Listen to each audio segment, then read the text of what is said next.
Selamat jumpa saudara-saudari dalam Rehavin hari Minggu biasa ke-30.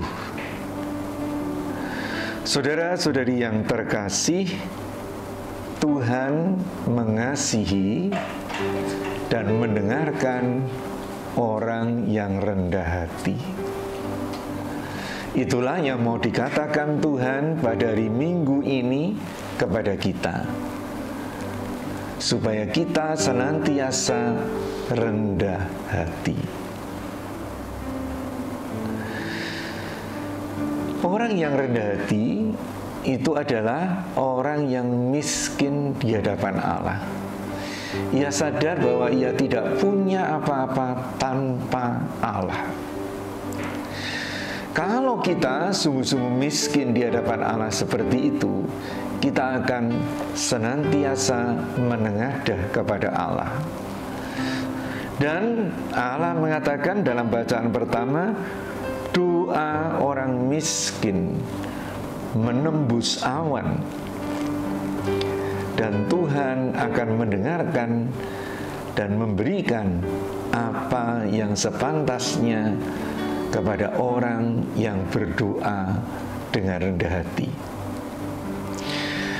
Saudara-saudari yang terkasih, dunia dewasa ini seringkali mengajak kita untuk bangga. Kadang-kadang bangga yang berlebihan. Kalau kita berhasil, apalagi dalam medsos ya, dengan banyak follower ya, kita seringkali memegahkan diri.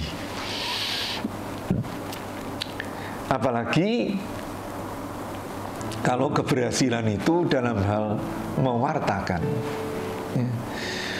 Dan tidak jarang kita bertindak atau berdoa seperti orang Farisi itu, membanggakan dirinya sendiri. Apa yang sudah dia buat, kesalehan-kesalehannya. Sebaliknya, pemungut cukai itu tidak berani menengadahkan kepalanya, bahkan duduk di gereja paling belakang dan menepuk dada, bukan untuk bersombong, tetapi berdoa, "Ya Allah, kasihanilah aku orang yang berdosa ini." Saudara-saudari yang terkasih, Yesus memuji doa orang pemungut cukai yang menyadari kedosaannya.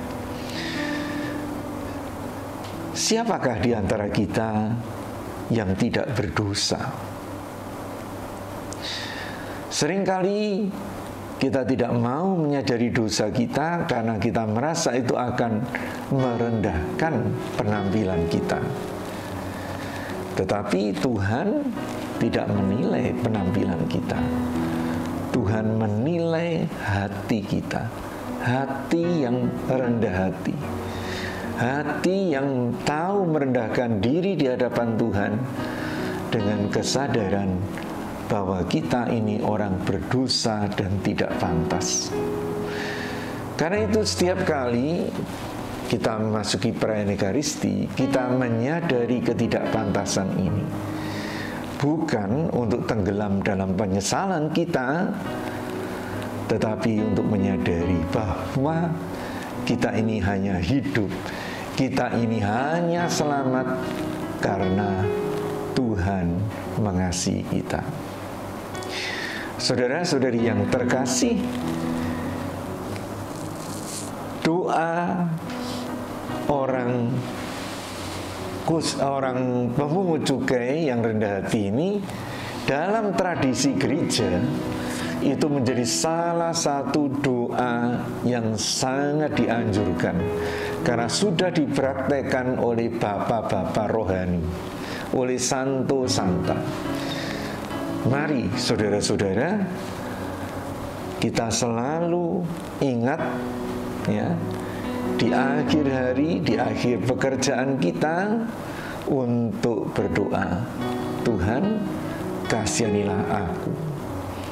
Atau Tuhan, kasihanilah aku orang yang berdosa ini. Karena belas kasih Tuhan itu akan menghidupkan kita.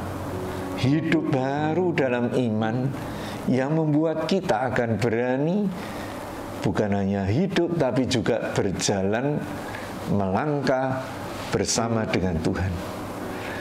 Kita bukan hanya akan menikmati keselamatan, kita akan berjalan bersama Tuhan untuk berbuat baik dan menyelamatkan dunia, orang-orang di sekitar kita bersama-sama dengan Tuhan. Setelah kita melakukan segala kebaikan itu, kita tetap berdoa dengan rendah hati. Tuhan, kasihanilah aku, orang yang berdosa ini. Hanya dengan doa seperti ini, Tuhan bebas berkarya lewat hidup kita. Kesombongan membuat kita menutup pintu hati dan hidup kita bagi Tuhan dan karyanya dalam hidup kita dan melalui diri kita. Tapi kerendahan hati membuka kita, hati kita dan hidup kita supaya Tuhan senantiasa berkarya lewat apa yang kita katakan, apa yang kita sikapi, apa yang kita perbuat. Mari saudara-saudari kita ingat doa yang sangat ampuh ini. Tuhan, kasihanilah aku, orang yang berdosa ini. Amin.